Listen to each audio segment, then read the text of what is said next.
What's up, gang? It is I, Reece the Beast. Thanks for checking out today's episode of Dear God. Oh dear God, what is that?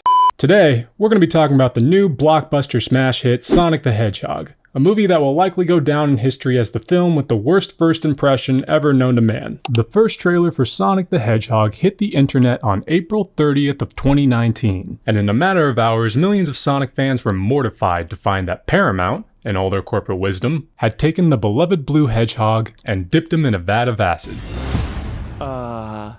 Meow? Oh, come on. Leaving Sonic looking way less like Sonic and more like my sleep paralysis demon Steve, who also looks like a blood-sucking goblin. Yo, say what up to the camera, Steve. Come on, dude. Can I just plug my Instagram page from over here? No, you may not. Apparently, Paramount executives felt that Sonic's new design worked well with the real-world setting and characters, stating, quote, that Sonic fans would object to the redesign, but the general audience would not care. And it turns out that they both hated it. Oh, I am peeved! But God, he is so peeved right now! Why would you do that? You just hit! That was such a tricky thing to do! Go ride a circus ride!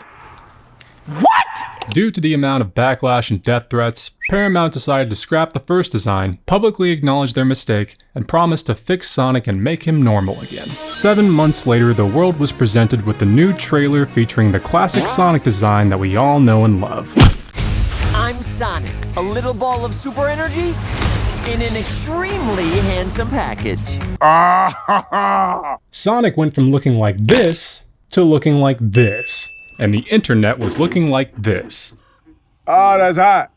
That's hot. The film hit theaters on Valentine's Day of 2020 and made $58 million domestically in its first 3 days, setting the record for the biggest opening weekend for a video game movie ever. It's also a pretty weird date choice for Valentine's Day. Think of your girl as someone with a Sonic-shaped hole in her heart, and it's up to you to fill it.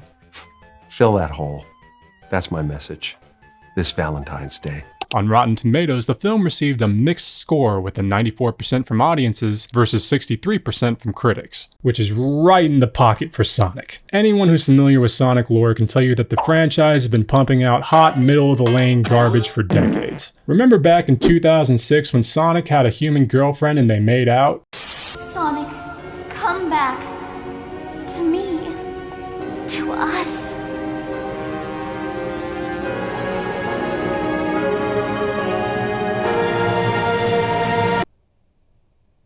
That was kind of weird, right? Now I've grown up playing the Sonic games my whole life, and I drove my happy butt to the theater and saw this movie yesterday. And, okay. There were 3 things that I really liked about the movie. There were also 3 things that I really hated. So let's start off with what I thought was good. Number 1, the poster. This is my favorite part of the movie. Period. This is it. I mean, anything is better than this nightmare that they had before the redesign, where it's just Sonic kicking up his right foot, showing off his butt cheek with a stare that screams, You like what you see? Oh, come on! and my boy Jim here is killing it in this shot with that evil hyper scowl. In the biz, we call that the money shot. That's one of the coolest movie posters I've ever seen. I like you a lot. Which brings me to the second thing that I liked about this movie. Number 2, Jim Carrey. Jim Carrey easily steals the show here. The role of Eggman was a perfect excuse for Jim to tap into that manic energy from early in his career.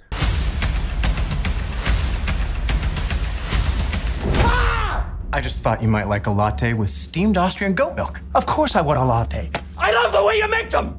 Which was refreshing to watch. I don't know about you, but I'll take 90s Jim Carrey over woke Jim Carrey any day of the week. I believe we're a field of energy dancing for itself. Give me a big fat break!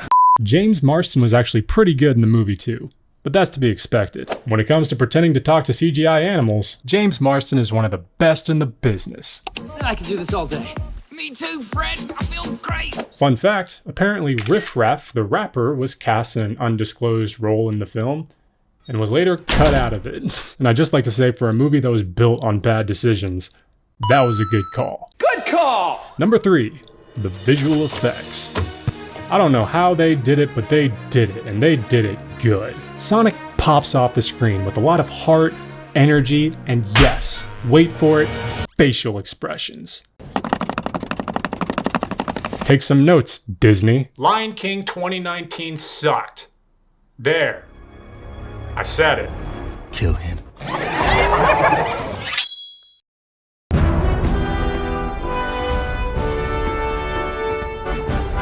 I can't care about the characters when all the animals have resting bitch face. The Sonic movie did it right though. Sonic was animated, expressive, and never felt out of place.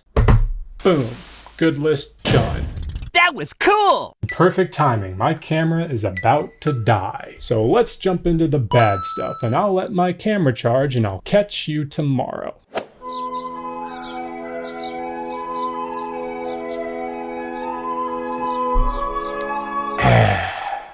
Alright, let's wrap this up. I got work in an hour. Starting off with number 1. The movie tries way too hard to be cool. The movie is clearly more concerned with entertaining children than it is presenting a complete and well-rounded story, and unfortunately, the plot suffers for it. There's a lot of cringe moments in this movie where you can just feel how desperate the writers were to be hip with the kids. Sonic does the floss in this movie.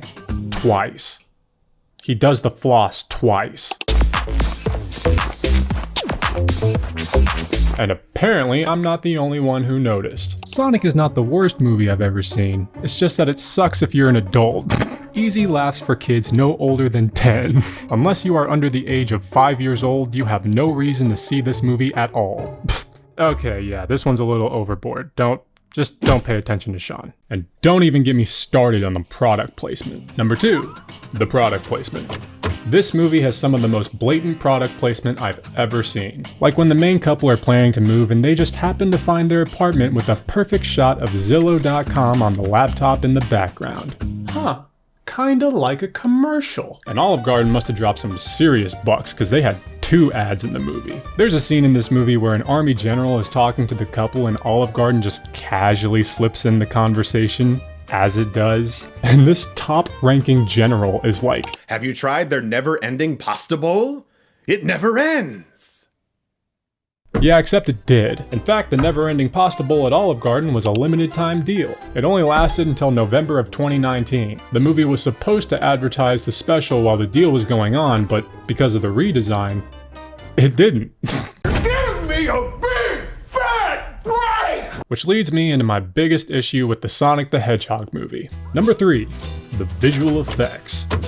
Okay, now I know what you're thinking. You said that you liked the visual effects a couple minutes ago. I can't lie!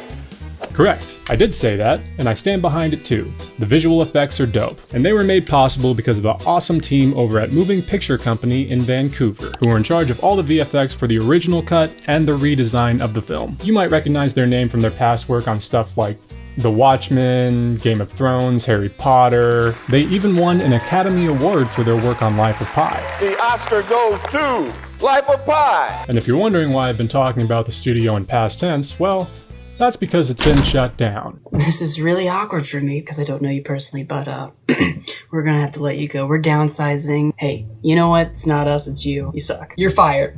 Apparently, the redesign added $5 million to the production budget and required 5 months of overtime from the studio. Talk about crunch. One of the artists in the studio was quoted on a Reddit thread saying, "We've all put in extreme hours wrapping 2 infamous projects in the last couple months. We've done multiple weeks without a day off. Regular 17+ hour shifts to the point that most of us are seriously sleep deprived and are suffering still.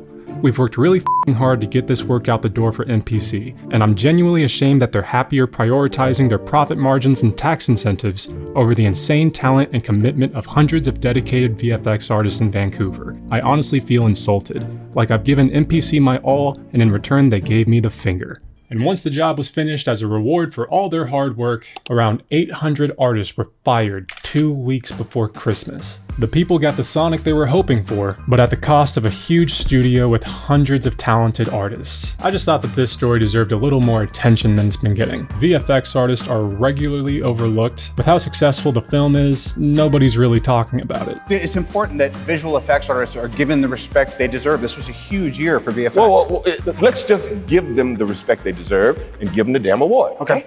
I just wanted to give a little more credit to the team at Moving Picture Company, you know? The studio that gave everything just to make things right. The Sonic the Hedgehog movie is pretty good.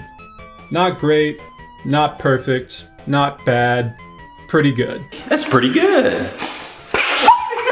If you have a kid, they'll love it. If you're a Sonic fan, it's a serviceable film that will probably scratch that itch. And if you don't care about Sonic at all, just wait for it on Netflix. The parts where he runs fast are pretty cool. Oh, that's hot. That's hot. But guys, that just about wraps up today's episode of Dear God, Oh Dear God, What Is That? Be sure to like this video and let me know down in the comments, if you could pick between super speed or flight, what would you choose and why? And don't forget to subscribe with notifications on. But that's all I got for you guys this time. Catch you next week. That's pretty good.